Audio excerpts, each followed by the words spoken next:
Truth is famously the first casualty of war.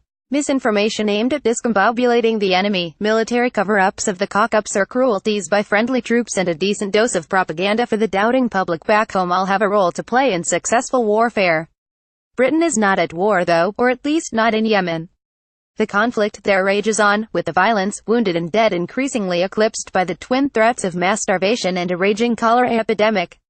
The United Kingdom's role is somewhat ambiguous, a supplier of arms, a troop trainer, but are we fighting? Not really, at least, not officially. In addition to the cholera outbreak, at least 3 million children in Yemen suffer from malnutrition as a result of the current conflict. File photo. Like many wars, there are no clear-cut answers as to who is in the right in Yemen, and who might be in the wrong. Yemen is to Saudi Arabia what Mexico is to the United States or Ukraine is to Russia. It is perfectly reasonable for a country to take an interest in its neighbors' affairs, regardless of their respective sizes. The Saudi coalition are in Yemen at the grace of the Yemeni government, which is internationally recognized, albeit in exile in Riyadh. While there may be a moral case for the Houthis, irritated at a lack of investment in the region, to rise up, there is no constitutional basis under which they should be running the country. It is also clear that regardless of the dispute over the extent of Iranian arms being delivered, if it was a choice between Riyadh and Tehran, the Houthi family would certainly opt for the Iranians. There is no doubt that the Houthis have also committed war crimes during the conflict. Read UNICEF. Over 11 million children vulnerable in Yemen. On the other side, the way in which the Saudi coalition has conducted their war is also appalling. Civilian casualties appear to have mounted, often as a result of strikes on obviously non-military targets, including mosques, schools, markets and hospitals. Credible human rights organizations with researchers on the ground have attested to what appear to be war crimes. Having signed up to the general premise of the war, Britain is involved intimately in the way that it is being fought, or the way that the Saudis have chosen to fight it.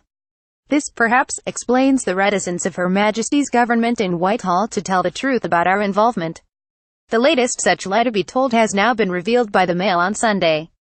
British soldiers have been photographed training Saudi troops on their way into Yemen, in what one former senior minister, Conservative MP Andrew Mitchell, has called a dirty war.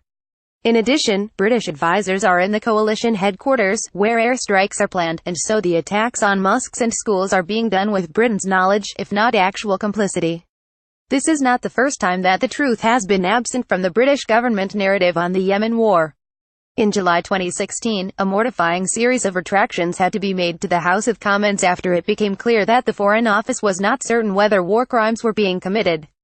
6 ministerial statements, an extraordinary number, were corrected.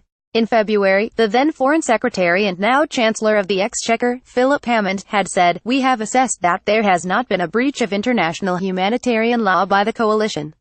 However, these should have stated, "We have not assessed that there has been a breach of IHL by the coalition."